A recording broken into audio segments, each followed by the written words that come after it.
Hello everyone, this is Panda. I'm Mr. Gao. As you well know, China is a very influential country in the world. What's your impression of China? Black hair, black eyes, Chinese characters, or the Great Wall? But I think many friends don't have a good understanding of China about history and control. So I will show the history and control about China on this channel. There is a lot of knowledgeable about Chinese history, control, military, politics, and economic. Today, I want to talk about one of the most common things in life, grain. In China and Southeast Asia, rice has been an important source of heat for local residents from ancient times to modern times. And ensuring high rice yields has always been the most important thing for this Asian Oriental country to do. China now has a population of 1.4 billion, and its main breadbasket are on both sides of the Yellow River and along the Yangtze Rivers in what is now China. In order to ensure the food supplies of the huge population, the Chinese people have always paid great attention to the production of rice and other crops since ancient times. A firm growth of the green areas is an important basis for the ancient Chinese emperors to maintain a huge empire.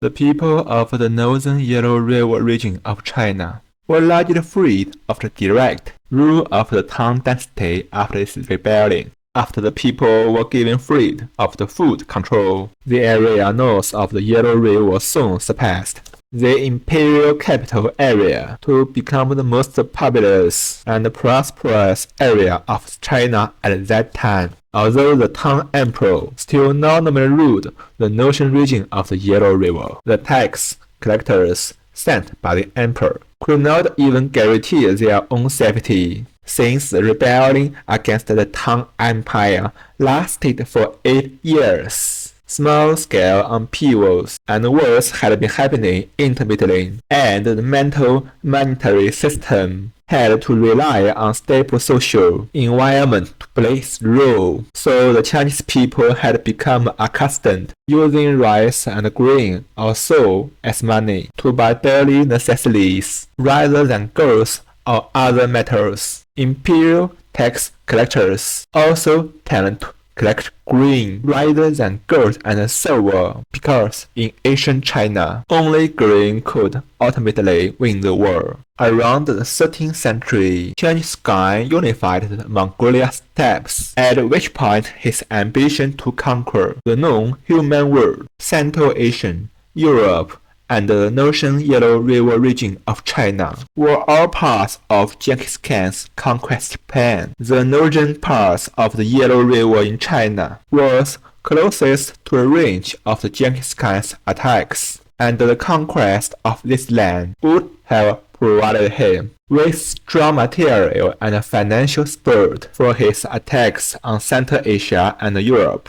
While the overlord of the northern part of the Yellow River in China was already the Jin dynasty, legend has it that before Genghis Khan was born, the ruler of the Jin dynasty had Genghis Khan's grandfather nailed to death a monkey made of wood. Strong personal animosity and the importance of the conquering the Jin dynasty to the Mongol Empire's plans for world conquest, Genghis Khan did not hesitate to launch an all-out attack on the Jin dynasty. In addition to the fighting on the battlefield and the terrible Mongol slaughter, Genghis Khan also launched an even more terrible food war. In order to eliminate the war potential of the Jin dynasty, Genghis Khan's army destroyed farmland north of the Yellow River in China and converted it into horse farms, unable to collect enough grain to feed the army. Zhongdu, capital of the Jin dynasty north of the Yellow River in China,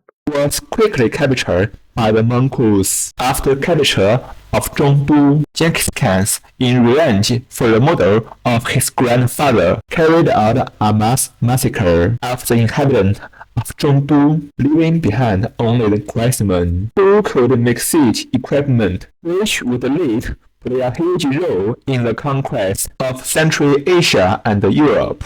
The massacre of Zhongdu city and the famine caused by the destruction of farmland caused an estimated 1.5 million deaths, and the Jin dynasty was forced to abandon Hebei and began to shift the center of its rule to southern China. The slaughter of the cities may be over in a short time, but the famine caused by the destruction of farmland has long afflicted the people living north of Yellow River in China. Mongol conquest brought not only destruction but also plague, and the Black Death, which once ravaged Europe, was also active in the lands north of the Yellow River in China. The northern Yellow River region, once the richest in China, is on the brink of total collapse under the chain ravages of hunger and plague. But as terrible as hunger and plague were the Mongols' tax collectors.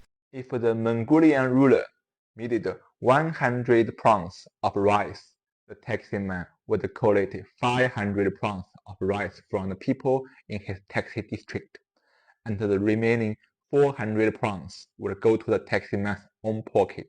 Of course, this predatory tax system eventually provoked a revolt. Look like in the Chinese, they couldn't endure the hard labor and subservience to their rulers, but the loss of their farmland and the resulting hunger were intolerable. The man who led the downfall of Mongol ruler in China was a beggar whose name was Zhu Yuanzhang, who nearly starved to death because he had lost his farmland. He was not only a homeless man who was nearly killed by hunger, but also the founding emperor of the Ming Dynasty, who built the most powerful Eastern Empire in the human world by relying on a breadbone in his hand to beg for food. The early experiences of the legendary emperor undoubtedly reflect the miserable lives of most Chinese under Mongol rule. Zhu Yuanzhang's parents and all his brothers and sisters